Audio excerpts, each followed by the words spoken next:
بسم اللہ الرحمن الرحیم۔ لیگل فورم بائی عادل اقبال میں آپ سب کو خوش آمدید۔ میں ہوں آپ کا میزبان ایڈوکیٹ عادل اقبال۔ کچھ دن پہلے میں نے ایک شارٹ ویڈیو اپلوڈ کی تھی جس میں نے آپ سے کچھ سوالات پوچھے تھے اور اس کا لنک ڈسکرپشن میں موجود ہے۔ وہ کچھ سوالات یوں تھے کہ اگر ایک مسلمان عورت جس کو طلاق ہو جاتی ہے اس کی عدت کتنی ہوگی، مباشرت سے پہلے اور مباشرت کے بعد؟ مباشرت سے مراد انٹر کورس یا سیکس کا ہونا ہے۔ ایک عورت ہیں جن کے ہسبینڈ فوت ہو جاتے ہیں، مباشرت سے پہلے اور مباشرت کے بعد ان کی عدت کتنی ہوگی؟ ایک عورت جو حاملہ ہیں ان کو طلاق ہوتی ہے یا ان کے ہسبینڈ فوت ہو جاتے ہیں تو ان کی عدت کتنی ہوگی؟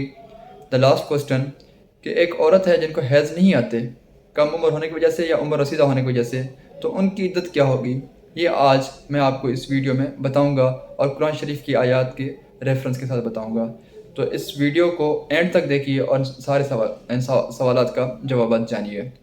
جو سب سے پہلا کوسچن ہے میرا، جب عورت کو طلاق ہوتی ہے تو اس کی عدت کتنی ہوگی؟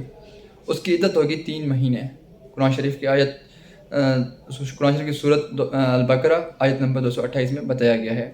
اس میں ورڈ استعمال ہوا ثلاثۃ قروء۔ اب قروء سے کوئی مراد لیتا ہے طہارت۔ یہ صحابہ کے بیچ میں بھی اختلاف تھا، جیسے کہ حضرت عمر ایک معنی لیتے تھے اور حضرت عائشہ دوسرا معنی لیتے تھے۔ کوئی معنی لیتا ہے طہارت، کوئی معنی لیتا ہے حیض۔ تو آلموسٹ جو یہ پیریڈ بنتا ہے ثلاثۃ قروء کا، وہ بنتا ہے 3 مہینے کا آلموسٹ۔ تو اس وجہ سے کہا جاتا ہے کہ یہ جو عدت ہوگی وہ بھی کتنی ہوگی؟ 3 مہینے کی ہوگی۔ سورہ البقرہ آیت نمبر 228۔ اب ایک عورت ہے جس کی رخصتی نہیں ہوئی، جس کی ابھی رخصتی نہیں ہوئی، تو رخصتی نہیں ہوئی تو مباشرت بھی نہیں ہوئی۔ اگر مباشرت نہیں ہوئی، چاہے رخصتی ہو گئی ہے لیکن مباشرت نہیں ہوئی، تو ان کی عدت کتنی بنے گی؟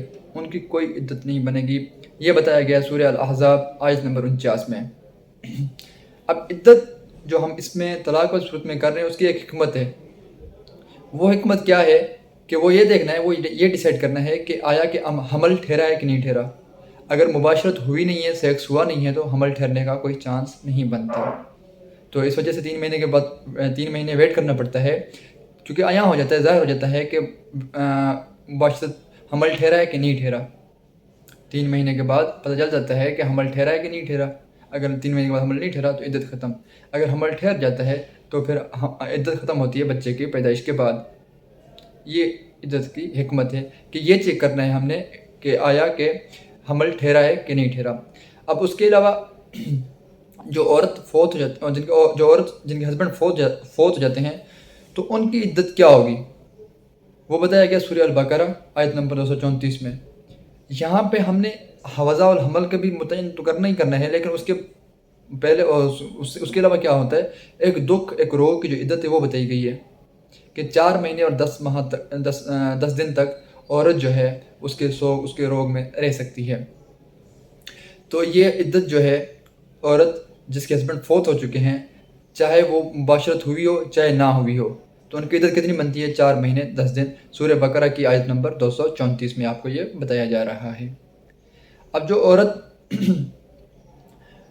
حمل کے ساتھ ہے ان کی عدت کتنی ہوگی؟ ان کی عدت وضع الحمل ہوگی۔ جیسے یہ بچہ پیدا ہوگا ان کی عدت ختم ہو جائے گی دونوں کیسز میں، چاہے وہ طلاق یافتہ عورت ہیں یا وہ بیوہ ہیں۔ اب اگر 1 دن کے بعد بچہ پیدا ہوا تو کوئی عدت ختم ہو گئی۔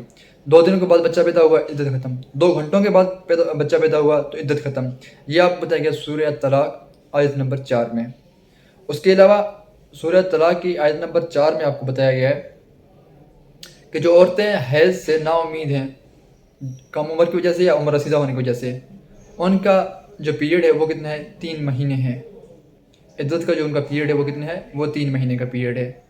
تو یہ قرآن شریف کی آیات کے ریفرنس کے ساتھ میں نے آپ کو بتا دیا کہ جو عدت کا پیریڈ ہوتا ہے مسلم لاء میں وہ کتنا ہوتا ہے، اور جو قرآن شریف میں بتایا گیا عدت کے حوالے سے وہ کیا پیریڈ ہے، کتنی عدت بنتی ہے کسی بھی مسلمان عورت کی جن کا ہسبینڈ فوت ہو جائے یا ان کو طلاق ہو جائے، چاہے وہ حمل کے ساتھ ہوں چاہے وہ بنا حمل کے ہوں، چاہے وہ ان کا مباشرت سے پہلے ہوں چاہے مباشرت کے بعد ہو، چاہے وہ عورتیں جن کو حمل آتا ہو یا جن کو حمل نہ آتا ہو۔ تو یہ ساری چیزیں آپ کے پاس کلیئر ہو گئیں۔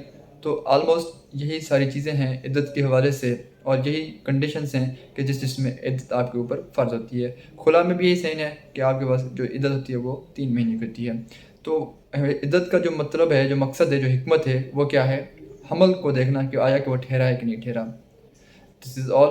اگر آپ کو اس بارے میں مزید کوئی انفارمیشن چاہیے ہو یا آپ کو کوئی مزید اس چیز کے بارے میں انفارمیشن ہو تو آپ مجھے کمنٹس کے تھرو انفارم کر سکتے ہیں تاکہ میری بھی رہنمائی ہو اور آگے میں اور لوگوں کی بھی رہنمائی کر سکوں. Thank you all. اللہ حافظ. اپنا خیال رکھیے گا.